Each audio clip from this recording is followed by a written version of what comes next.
Aujourd'hui comme sujet, un sujet grave, un sujet compliqué, un sujet intense, un sujet dur. Le sexe. Bon, alors déjà pour commencer, je sais qu'avec ce titre putaclic, je risque de frôler le million de vues d'ici un an. Alors d'abord, qu'est-ce qui m'a donné envie de parler de ce sujet?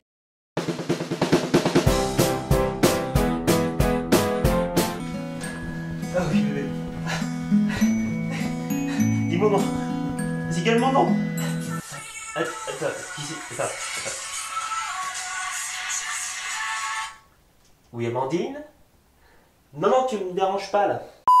Enfin bref, en plus de vous faire partager mon expérience là-dessus, je vais peut-être vous apprendre quelques petites choses sur le sexe. C'est parti.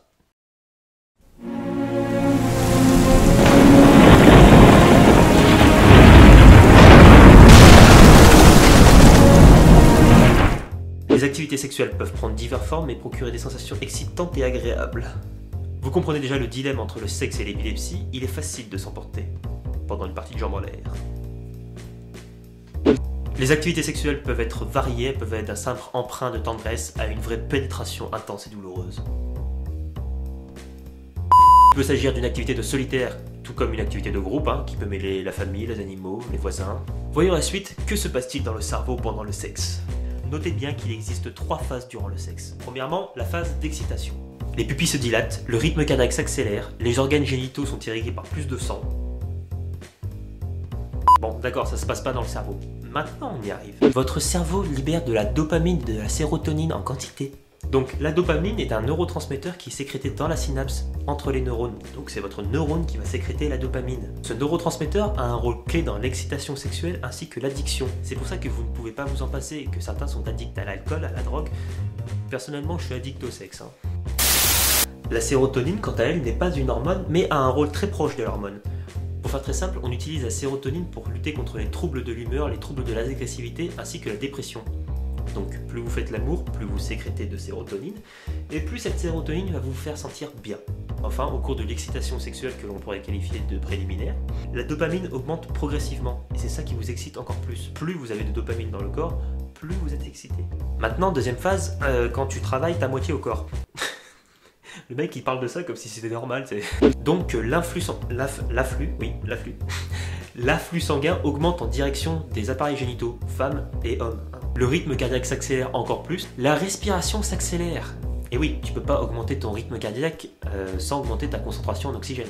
C'est là que ça devient intéressant. Le système nerveux envoie des informations de plaisir au cerveau, les fameuses endorphines. Maintenant c'est la troisième phase, la phase que j'ai intitulée « Quand tu montes les blancs en neige, quand la mayonnaise a pris », quand tu vas libérer le kraken.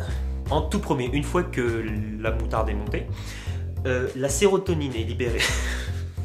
Tu libères de la sérotonine en très grande quantité, qui a pour but de diminuer la dopamine dans le sang.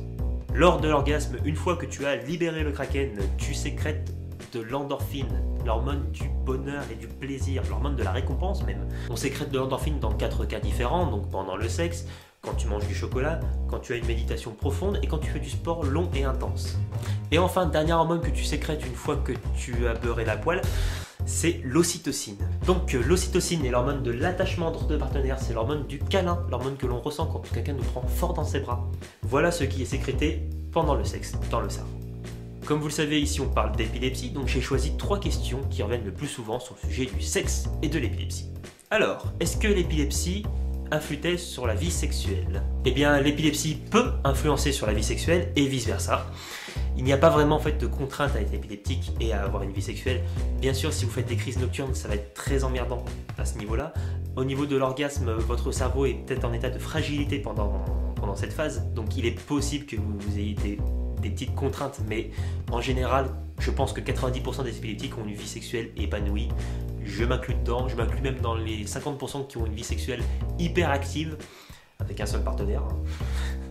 Suivant. L'épilepsie peut-elle diminuer mon désir sexuel? Un des effets les plus importants et les plus notables de l'épilepsie est la diminution de la libido chez l'homme.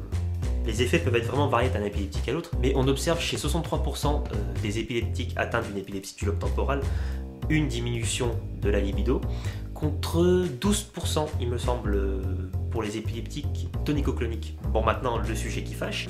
Le trouble de l'érection, le dysfonctionnement érectile est observé chez près de 40% des épileptiques adulte de plus de 30 ans. Tout ça aussi pour dire que, messieurs, vous n'avez pas à avoir honte, ça arrive à tous les hommes.